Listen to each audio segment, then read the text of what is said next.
आज सती उस अपमान को सहन नहीं कर पाती है। सती अपने मन में एक बात और विचार करती है। ये विचार करने वाली बात है। कौन सी बात? सती ने मन में विचार की कि भगवान शंकर हमको समझा रहे थे, हमारे स्वामी बार बार समझा रहे थे, लेकिन मैं समझ नहीं रही थी, उनकी बात की अवहेलना कर रही थी, जिसका भुगतान हमें भुगतना पड़ रहा है। सती एक बात और मन में विचार की, ये जो शरीर है ना, इस शरीर में ही कमी है। क्या है? शरीर में ही कमी है। ये शरीर किसका है? तो ये दक्ष का दिया हुआ शरीर है। और दक्ष क्या है? तो दक्ष अहंकार का प्रतीक है। और जिस कारण से मेरे जीवन में अहंकार जो है ये मिट नहीं रही है, और जिस अहंकार के कारण मैं स्वामी की नजरों से मैं गिर गई हूँ, और जब जिस अहंकार जो हमारे अंदर से नहीं निकल रहा है, तो जब अहंकार जब न निकले तो मैं स्वामी के चरणों की सेवा करने के अधिकारी नहीं।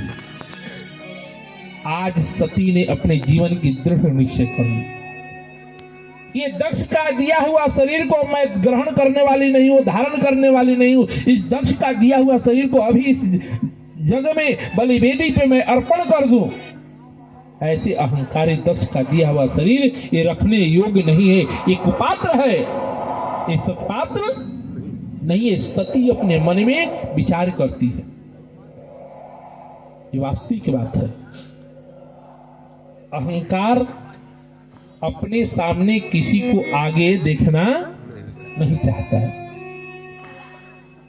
सती मन में विचार कर ली कि जब पहली बार कथा सुनने के लिए गई तो इसी कारण से मेरे जीवन में अहंकार जन्म लिया, और इसीलिए मैं बार बार कहता हूं कि व्यक्ति के जीवन का संस्कार जो है माता पिता के गर्भ से मिलता है। कहां से मिलता है? माता पिता के गर्भ से मिलता है। संस्कार वंशानुगत चलता है। आप लोग पढ़े होंगे 8 क्लास में, 8 क्लास में डीएनए की पढ़ाई होती है कि नहीं होती है? हाँ वो होती है। अरे बोलो सब जी। हाँ वो होती है। पढ़ाया गया होगा तो डीएनए कितनी पीढ़ी तक चलती है? कितने पीढ़ी तक? कोई बताएगा? कोई नहीं बताएगा। 8 पीढ़ी तक। कितने पीढ़ी तक? 8 पीढ़ी तक। ये अपने वंशानुगत संस्कार को 8 पीढ़ी तक ये हमारी डीएनए जो है ढोता है। अगर संस्कार अच्छा होगा तो वो संस्कार हमारे जीवन में भरता है, लेकिन उस संस्कार को जब दबाया जाने लगा ना तो 8 पीढ़ी जाते जाते वो डीएनए अपने संस्कार को भूल जाता है। इसीलिए कहा जाता है कि अपने जीवन के माता पिता के गर्भ से ही हमारे जीवन में संस्कार के बीज उत्पन्न होता है। इसीलिए मैं सबसे कहता हूं कि संस्कार पहले बनाना चाहिए, और हम अपने बच्चे के जीवन के संस्कार बनाने से पहले माता पिता का फर्ज पहले बनता है कि हम अपने जीवन का संस्कार बनाएं। पहली बात हमें कहना है। आज हमारे घर में बच्चे बैठे रहते हैं, सब बैठे रहते हैं, लेकिन बैठने के पश्चात हम अपने आचार विचार को, वाणी को संभाल नहीं पाते हैं। वाणी के कारण हमारे घर के बच्चे का वाणी भी बिगड़ जाती है, वाणी भी बिगड़ जाती है। जब हम अपने घर में वाणी को सही रखेंगे, वाणी को सही रखेंगे, तो हमारे बच्चे के जीवन की भी वाणी सही रहेगी। व्यक्ति की पहचान वाणी से होती है। किससे? वाणी से। अगर वाणी सही है तो आपको देख करके व्यक्ति कह देगा कि ये संस्कारवान व्यक्ति है।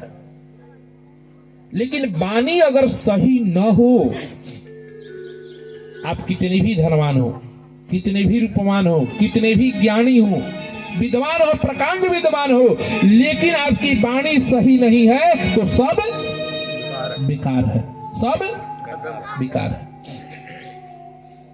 तो सबसे पहले आपके पास कोई ज्ञान न हो, कोई चीज ना हो, लेकिन वाणी है तो आपके पास सब कुछ है। अब उदाहरण हमारी और आपकी, हम इस नगरी में आए हैं तो क्या लेकर के आए हैं? कुछ लेके आए हैं?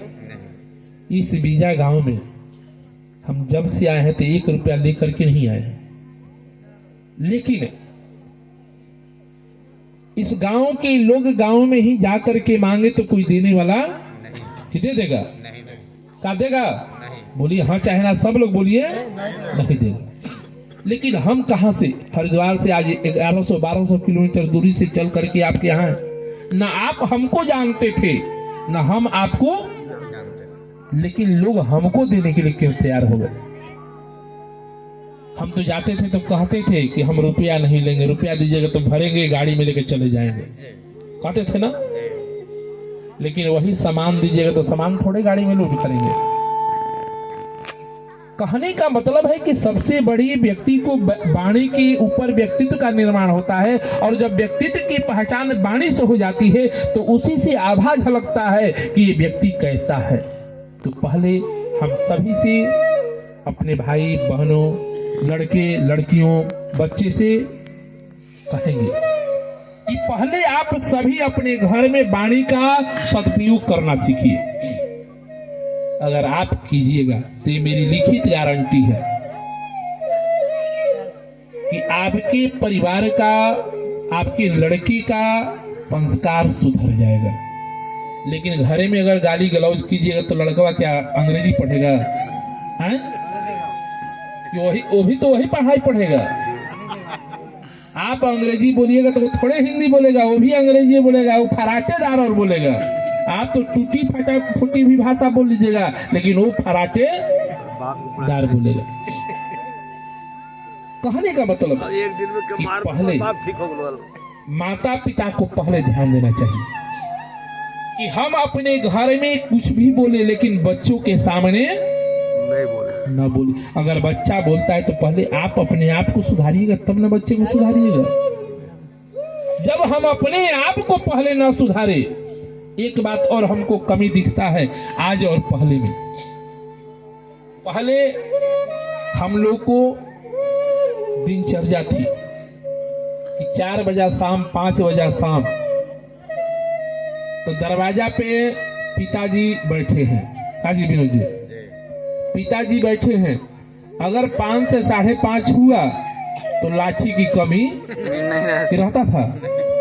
पहले लैंप साफ करो, ललटेन साफ करो, आप गोड़ हाथ धो के चौकी पे बैठ जाओ। भले वो पिताजी को पढ़ने आए या न आए, लेकिन तुमको किताब लेकर के, अब तो क्या पढ़ रहा है उससे मतलब नहीं है।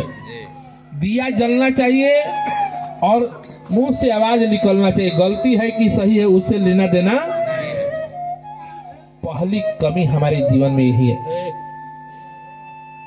पहली कमी हमारे यहाँ यही आई है। आज कोई माँ बाप या दादा को या बाबा को फुर्सत नहीं है, इसलिए अपने बच्चों के साथ बैठने के लिए फुर्सत है। यहाँ पे कितनी ऐसी माताएं हैं और कितने ऐसे पिताएं हैं कि जो अपने बच्चों के साथ बैठने की फुर्सत हो है? किसी को फुर्सत नहीं है। हमारा लड़का पढ़ रहा है कि नहीं पढ़ रहा है, हमारी लड़की पढ़ रही है कि नहीं पढ़ रही है, किसी को देखने का समय नहीं है। जब आप अपने परिवार के लिए, बच्चे के लिए 10 मिनट समय नहीं निकाल सकते हैं तो अपने जीवन में आशा करना छोड़ दीजिए कि हमारा बच्चा अच्छा लिख लेगा। घर में सब लोग बैठे हैं, बाप अपना मोबाइल लेके बैठा है, माँ अपनी मोबाइल लेके बैठी है, बेटा अपना मोबाइल लेके बैठा है और बेटी अपनी मोबाइल लेके बैठी है। किसी को घर में ये पता नहीं है कि इस घर में कोई परिवार, क्या मैं बात गलत कह रहा हूं? किसी को पता नहीं है। और जब यही पता नहीं रहेगा तो हम अपने परिवार को कैसे संभालेंगे? कम से कम कुछ समय होना चाहिए फल देते देते सब्जी जैसा समय कि अपने सब परिवार बैठ करके बात अच्छी हो, समय देना चाहिए। और जब देंगे तो मेरी लिखित गारंटी है कि आपका परिवार कभी बिगड़ेगा। अब अपवाद की गिनती नहीं है। अब बाप दारू पिएगा तो बेटा का शरबत पिएगा, हैं? अब माई दूसरा घर झगड़ा लगावत चली तो उनका घर झगड़ा ना लगी। तो बात एक ही बात है। कहने का मतलब है कि आज सती के बात पे एक प्रसंग निकला है।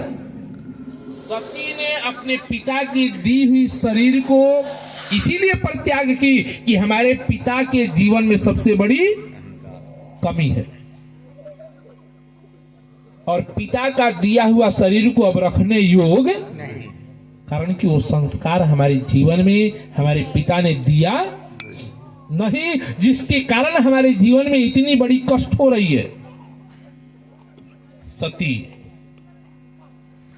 जो है ये संकल्प करके उस जग में अपने शरीर को परित्याग करती है, अपने शरीर को परित्याग कर देते कि ये दक्ष का दिया हुआ शरीर अब रखने योग्य नहीं है, कारण कि दक्ष अहंकार का प्रतीक है और वही अहंकार में जीवन से पीछा छोड़ नहीं रहा है, जिसके कारण ये शरीर को तुरंत ध्वस्त कर दिया जाए। और सती जी उस यज्ञ के योगाग्नि में अपने शरीर को जला करके भस्म कर देती है। ये अब इस शरीर को रखने योग्य, अगर रखता हूं तो मेरे जीवन में हमेशा अपमान ही अपमान मिलेगा, मेरे जीवन में हमेशा अहंकार ही अहंकार रहेगा, और अहंकार युक्त शरीर रखने से कोई फायदा नहीं है। इसीलिए मैं कहता हूं कि डीएनए जो है ये माता पिता के संस्कार जो है ये माता पिता के गर्भ से मिलता है। बाजार की अगर वस्तु होती तो दुनिया में कोई भी पैसा देकर के खरीद करके अपने जीवन में घर में संस्कार ला देता है। धन दौलत से संस्कार नहीं मिलता है, संस्कार माता पिता के गर्भ से मिलता है। इसलिए हमें सबसे कहना है कि कम से कम अपने जीवन में एक बात जरूर मानिएगा, मानना होगा तो भी ठीक है, नहीं मानना होगा तो भी हमारा तो भाई कहना काम है। हम यहीं पे बैठे रहते हैं, लेकिन लड़के गलती करते लेकिन फिर भी अपने वाणी को हम कंट्रोल करते। क्यों? कि हमारी वाणी एक बार बिगड़ जाएगी ना तो फिर ये सुधरने वाली। अपनी वाणी स्वयं अपने से कंट्रोल करना चाहिए, और जब वाणी को कंट्रोल नहीं करेंगे तो ये वाणी कभी सुधरने वाली नहीं। एक बार बिगड़ गई तो हमेशा जीवन भर बिगड़ती रहेगी। इसलिए आप लोगों से, सबसे, माताएं, भाई, बंधु, सबसे कहना है कि पहले घर में आप सभी लोग वाणी का पहले कंट्रोल कीजिए, और जब तक वाणी का कंट्रोल नहीं करेंगे तब तक अपने घर में प्रेम जो है माता पिता भाई बंधु का प्रेम बनने वाला। और खास करके पहले मैं माता पिता को कहूंगा, माँ की भी सबसे कमी क्या है कि बेटी को बुलाएगी तो अरे मंगध्वनि, गलती कह रहे हैं, गालिए से बुलाएंगी। अरे इसकी क्या जरूरत है लड़के की गाली? तो जब आप दीजिएगा तो बेटिया और बेटा गाली नहीं देगा? देगा कि नहीं देगा? हैं? बोला लोग। अरे रोज कथे ना कहल जाला, कुछ व्यथो कहल जाला। तो कहे के मतलब है कि लड़की को वही प्रेम से बुलाएंगे, लड़के को वही प्रेम से बुलाएंगे। जब आप बुलाइएगा तो लड़का भी आपको प्रेम से बात करेगा, और सबसे वो घर से बाहर जाएगा तो भी वो प्रेम से बात करेगा। लेकिन जब आप ही अपनी वाणी बिगाड़ दीजिएगा तो लड़की का भी वाणी, लड़का का भी वाणी बिगड़ जाएगा। बाप का भी पहला कर्तव्य है कि बेटे के साथ बेटा का रिश्ता नहीं, मित्रवत रिश्ता रखना चाहिए। जब लड़का हमारे कंधे के बराबर आ जाए, आज तक हमको आए हुए 2 महीना हो गया, हमको 2 महीना हो गया, लेकिन कोई व्यक्ति हमसे, जबकि सब छोटे हैं अधिकतर, लेकिन किसी को हमने तुम नहीं कहा कि तुम कहाँ जा रहे हो।